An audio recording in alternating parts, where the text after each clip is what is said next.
Over the last number of months, WWE and TKO have had quite the string of success when it comes to their television, live event, and premium live event, or pay-per-views, as normal wrestling fans would call them. They have been able to pack houses, they've been able to pack big old stadiums with fans paying premium, super premium prices that go higher and higher until eventually they're going to have to drop, because nobody can have this endless amount of money and just throw it at WWE or any wrestling company. But WWE and TKO don't care because they've had record-breaking profits. They have premium ticket prices that I've mentioned, and they have a huge goddamn roster that they started to trim down right after the Royal Rumble. That was so goddamn successful. And then everybody was just able to relax. Don't do it. If you want to go through it, relax. Don't do it. If you want to go, oh no, some more talents have to go? What do you mean more talents have to go? Yes, this is part of life. But WWE was enjoying that WrestleMania 41 afterglow, except for the wrestlers that were told, you don't got to go home, even though you should, otherwise you'll be sleeping at someone else's place, and hopefully you let them know who you are and why you're there and what you did, as long as you love them. But you don't got to go home, but you can't stay here. They know who they want to go home. They know who they want to go home. Triple H could have stuck his big nose up for them, but he didn't. Well, that was less semi-sonic and more semi-colonic. I'm John Redland with my real honest thoughts on WWE's 2025 releases round 2, the post-WrestleMania 41 coitus. I think that's how that goes. Yeah, I decided to wait after all the releases happened before SmackDown, during SmackDown, and right after SmackDown. And quite frankly, I was really run down. So I decided, yes, I'm going to do another WrestleMania, post-WrestleMania release video, because why the hell not? I fully recognize this is just part of life. This is what WWE does.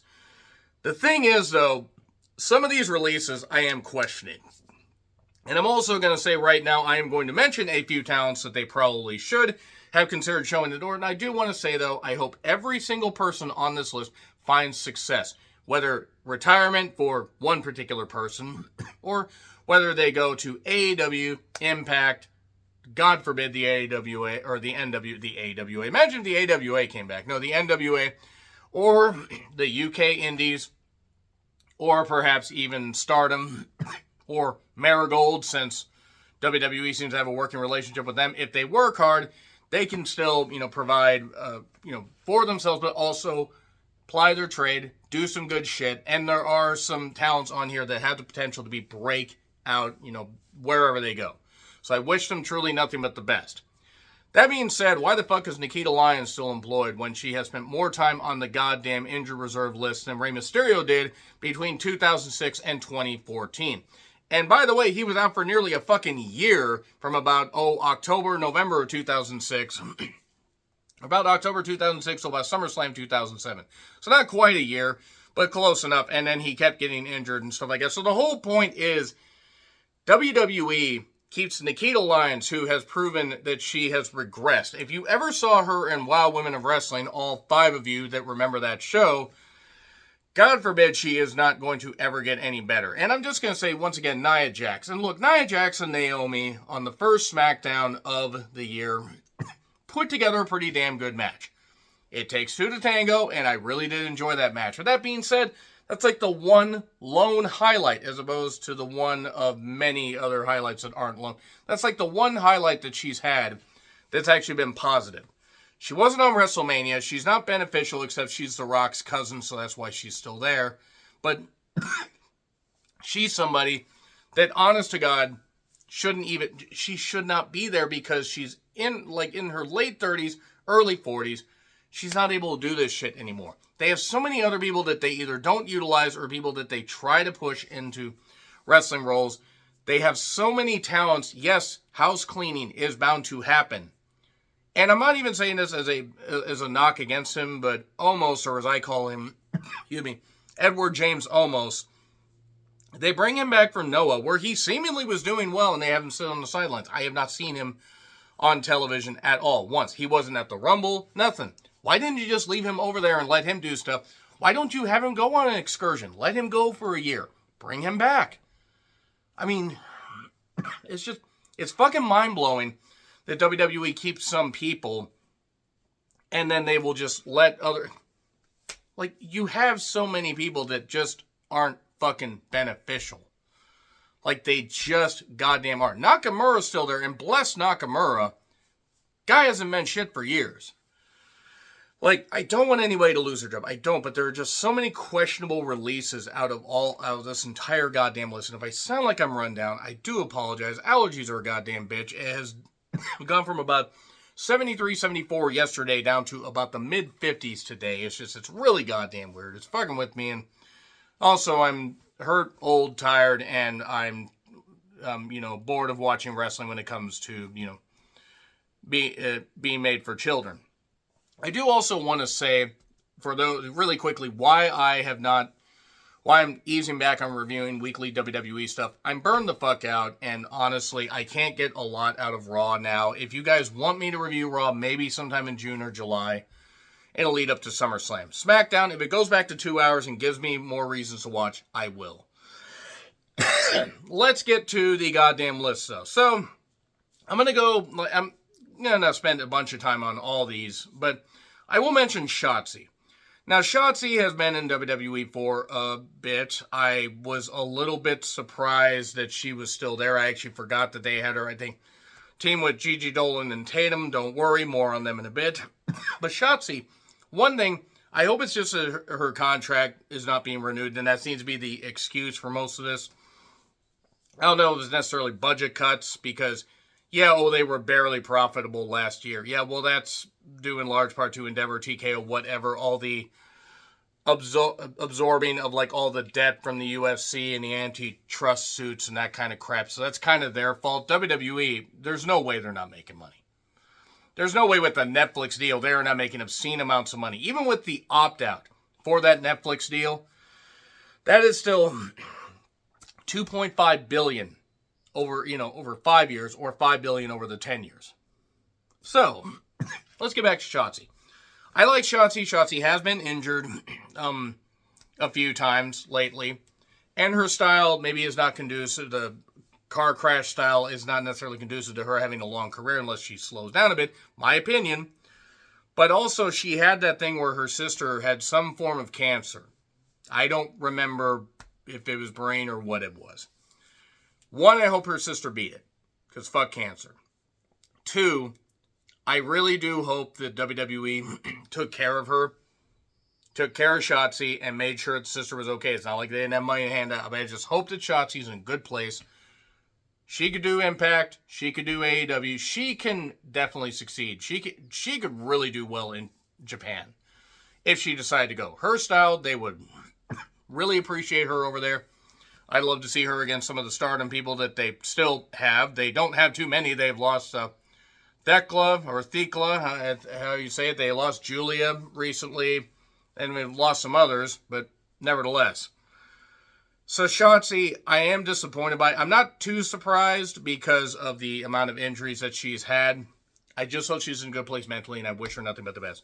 Dani Palmer, the Easter Island looking fucker that she is, and I have no problem saying that because she mentioned about Hurricane Milton being like machine made. If you think that hurricanes are machine made and that the government is doing this kind of stuff, you're a fucking idiot, and I don't want you even watching my goddamn videos. Go out in the goddamn sun, or maybe stop staring at the sun so it doesn't fry your brain. Dani Palmer is very unremarkable, in all honesty. I don't really remember too much about her. She was besieged by injuries, probably because she couldn't get her chin through, baggage check without, smashing her own, around and busting and maybe concussing herself with the Ricochet effect. No, Ricochet is not involved in this. Even though he says that WWE ruined his passion for wrestling. Let me go off on that for a second. WWE ruined your passion for wrestling, and you got paid for 6 fucking years. Somebody said, he got signed in 2019. No, he got signed in 2018. You fucking dipshits. He married a woman that is well above his goddamn level and is now getting a chance to basically show why nobody should ever put a microphone in his fucking hand. Dani Palmer will be doing a conspiracy theory podcast within 2 to 3 months. Because who the fuck's going to sign her for much of anything? I don't know what her age is. I know that I don't even know if she's above 30. I don't care. I don't really see much of anything with Dani Palmer except the aforementioned conspiracy theory podcast. Javier Bernal. I feel sorry for Tatum Paxley. I feel sorry for Javier, or Big Body Javi, I believe is what his name was. Javi was never somebody that I necessarily was like, okay, wow, this is like a great talent, but I saw what he was trying to do. He was trying to get noticed on television. He made the most of it. He's got a good look. I wish him and Tatum nothing but the absolute best. He seems like a nice guy. And he seems young enough. Hopefully, he can tour the indies and do some good things. WWE, releasing talents like this doesn't necessarily surprise me. But I do wish Javi nothing but the best. Like, in all honesty. Again, seems like a nice guy. Oro Menza, Oro and the Blind Force, as I called him. There's like 2 people that will get that. Good look as far as the dreads, the athleticism. I hate a metaphor. One, I don't understand the appeal of Noam Dar still being there when I would need closed captions for the closed captions understanding. More on metaphor here in a little bit. But Oro Menza really was somebody they could have featured more. It just seemed like they stuck him in that group and didn't really utilize him great. And granted, I haven't watched a ton of NXT TV, but this is very, very... It's disappointing because I think they could have utilized him better. So he is absolutely somebody who's going to smash on the indies should he want to. Gallus, the Coffee Brothers, Joe and Mark and Wolfgang. I forgot they were still there. They were there for about 7 goddamn years. Getting, I assume, healthy paychecks. They had a cool theme. And name one good thing that Gallus has done in the last, 3 years. Name one. Because I just remember being annoyed every time they were on television. One of the Coffee Brothers, I think, was involved in the speaking out movement. I don't remember which one. Maybe all of them were. But Gallus, UK Indies, I mean, whatever. Maybe they can make appearances in AEW like Trent Seven did. Do you know Trent Seven was in AEW for a little bit? Yeah, I actually forgot until I just, thought about it. Like, who else from NXT UK could they bring in? Yeah, Gallus, whatever. Jakara Jackson. I'm sorry, Miss Jackson. I am 4 eels. Didn't mean to make your daughter cry. I am several fish and not a guy. That is not a knock on Jakara. Jakara and Lash seemed like they were gelling as a team. Then they split them up. That probably should have been an indication one of them was going to go, or they were just going to go to separate brands. Jakara seemed beloved by people in the back. Not enough people, obviously. And a lot of fans. I never got it with her and Lash, but I saw exactly why people liked them. And Jakara seemed to be getting better. She can no doubt get better with the tour in Japan. And some other stuff should she want to do that. Because Jakara's got a good look and is young enough. And with the progress that she did make, obviously not enough for WWE's liking, her likability will get her opportunities. And hopefully she can come back in a couple years and prove to WWE, haha, you let me go. Riley Osborne. Wasn't he the twink that was in Chase U? I know I need to be more specific. Noah would know about that. Wasn't he the one that has some kind of weird romance with Thea Hale? I mean, I guess. I think that I vaguely recall that. I don't know much about Riley Osborne. Nothing but the best. Gigi Dolan. This one hurts. I met her at actually one of the first indie shows that I went to in October 2018. Priscilla Kelly. She wrestled Thunder Rosa. Priscilla, I guess I'll call her. I mean, I actually don't know her real name. But I was happy when WWE signed her. Got to see her multiple indie shows. Got to talk to her a few times. I do wish her nothing but the best. I could see an Impact run. The thing is, though, is Impact has that working relationship with WWE, so how awkward would that be? They signed Indy Hartwell, but nevertheless, Gigi has gotten better. She's never going to be a world beater in the ring, but she has gotten better. I like the team that her and Tatum had. I thought her and JC were a good team. So I think you put her in a tag team. You work around any weaknesses she might have. I think that, she could go to AEW, but how good were did her and Darby end on? How good terms did her and Darby end? That's the question, because they used to be married, and I know because one of the indie shows I went to was when they were still married. Gigi, though, I think because of her look and because of her improvement in the exposure she got on WWE television, I think will get a lot of opportunities. Eddie Thorpe. So he tweets about what, the criminal shithead that people voted back into the White House said about Columbus Day. Eddie Thorpe is never somebody that I was exactly going to, say, okay, he should be a main event guy. He was Carl Fredericks in New Japan. Signed with WWE a couple of years ago. He has a good look, but he has a ceiling. But, yeah, him tweeting about that and tweeting justifiably the bullshit that's going on here. And then getting canned. I mean, I'm not saying that's the reason, but it probably was a factor. And Eddie Thorpe was featured on NXT television for quite a bit. New Japan, AEW, a guy with that size will get some opportunities. And I truly do wish him the best. Cora Jade, this one hurts because as Elena Black, a few years ago before she signed, when I saw her on AEW programming, the few matches I saw from the indies that were uploaded on YouTube, young but gifted.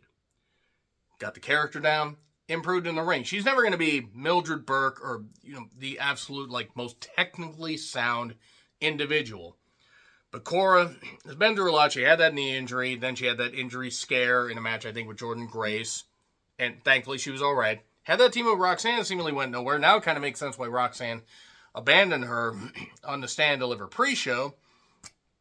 But Cora Jade, now she's Elena Black. I mean, I don't know about AEW because I remember her calling out Darby about something. There's something that Darby may or may not have done. But there are plenty of opportunities. There are. Who knows? Darby may not come back from goddamn Everest, so maybe she could just go there and skateboard and do stuff like that. Not climb a mountain. But Cora Jade or Elena Black, she'll do, she's 24, 25? Even with that knee injury, as long as she stays healthy, I can see her doing very, very fucking well in the indies and other companies. Katana Chance. Okay. Caden Carter. Caden probably was the one that could have been the single star of this team. Katana, they went as far as they could with her. Casey Catanzaro. Caden Carter, I forget what her name was before. I genuinely do. But Caden, I think, could have been a single star. Katana was just what she was. Minute. Doing flippy shit, and that's about it. Caden could definitely pop up in Ring of Honor, AEW. Katana, maybe the same, but Caden's got a much higher ceiling. Ironic, because they're both short. Shayna Baszler. She's in her early to mid 40s, but she works a safe enough style and has stayed healthy enough that AEW should scoop her up. I mean, she could go back to Japan. She had some time in Japan. She could do some stuff in the NWA. It's just nobody would fucking watch it. I mean, in all due respect to anybody that happens to like the NWA that's watching this, there's a few reasons as to why I stopped watching it. Due in large part to William Patrick Corgan, Billy Corgan, Billy, not understanding how to run a company. Shayna, though, works a safe enough style and technically sound. She, not the most dynamic promo, but you put her in a group. Have her face Marina Shafir, because at least we know who Shayna is. But, reunite those two of the four horsewomen. Hey, at least they didn't bring in Jessamine Duke, except I think they did, and it didn't work, and Ronda Rousey made one appearance in Ring of Honor. Shayna Baszler, though, she'll get opportunities. Dakota Kai, it's funny, almost, kind of, that her ex-girlfriend, Shayna, at least I think they were just together like that, I believe so, and her current boyfriend, Eddie Thorpe, were all released. It's not funny, but it's just kind of weird how that worked out. Dakota Kai has had her knee injuries. She had her knee injuries before she got released. She's had her knee injuries since. I do wish her nothing but the best. This one seems to sting the most for everybody, and I get it. And I like Dakota. Wherever she wants to go, companies should, I'm not saying they should throw tons of money at her, but give her opportunities. Throw a good deal at her, because she's got a name, she's got ability. And as long as she can stay healthy, which is a question, then Dakota Kai should be somebody that you want to at least, entertain the idea of signing, bring her in for a few appearances. Because Dakota Kai is very good. But, again, there's that injury bug. And finally, Braun Strowman. Go home and be a family man. If he doesn't have kids, just don't do this anymore. He had the neck injury that wiped him out for almost a year, just over a year. He tore his groin against Here Comes Bronson. And generally, it's just been painful to watch him run around the ring. He can't do it anymore. He can't do any of the stuff that he was able to do even in 2019. Even in 2021. He can't fucking do this. So, in all honesty, Braun probably should be the one to retire. Because name a company that could bring him in where it's not going to... He'll look intimidating standing there, and then the bell's going to ring, and then he's got to move. And I'm sorry, but it's like, guy with a bad neck, that size, knees that are physically fucking shot, there's no way he can do this. No way. So those are the releases as of Saturday afternoon. I apologize if any other releases happen. Excuse me for not having the clairvoyance, and I do hope that everybody, in all seriousness, gets plenty of opportunities. Other companies want to bring in Braun, great. Have him against Big Bill. Then we can see one of the worst wrestling matches on God's green earth in many, many years. That being said, let me know your thoughts in the comments. Where do you think everybody's going to end up going? Which release hurt you the most? Like, share, subscribe, Twitter, Letterboxd, Blue Sky handles in the description. I'm John Redlin. I'll see you soon.